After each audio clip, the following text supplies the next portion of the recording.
He placed a glass on the doorknob and set a plate right under it so that when the door was pushed open, the glass would fall onto the plate and make a noise. Then Carl took the dining knife, sat in the chair opposite, and turned off the lights. Fortunately, that night passed without incident, and the man did not appear again. Only then did Carl feel safe enough to board his flight back to the Dominican Republic. His car was parked outside the airport, but even on the road, Carl remained on high alert. He kept changing routes and was careful not to drive parallel to any other vehicle, because if another car matched his speed, a gun barrel could extend from the window at any moment. After a whole day of detours, Carl finally arrived home, but as soon as he reached the doorway, he noticed two large footprints on the ground. These were definitely not his wife's shoe size, and next to the prints was a pile of cigarette butts, indicating someone had been lying in wait outside his house. This style was not typical of a burglary, but was characteristic of a professional assassin. Carl immediately realized someone was trying to assassinate him. He quickly retrieved the handgun from his car, slipped inside, and ran toward the house under the cover of the bushes, only to discover clear footprints near the house as well, indicating the man had already entered. Carl crouched and moved inside. The house was playing rock music, but his wife was nowhere to be seen. He rushed to the bedroom and found it in disarray, with bloodstains on the walls. He quickly called his wife, only to learn she had been seriously injured and was now hospitalized. While she was alone at home, a man and a woman had suddenly broken in and struck her over the head.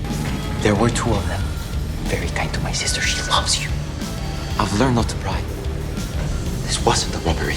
His wife's younger brother told Carl that the two intruders were ruthless, and after seeing his sister was barely alive, they left in a green taxi. Upon hearing this, Carl immediately transferred his wife to a private hospital. Returning home, he began preparing. As a top-tier assassin, he had stored extensive equipment at home.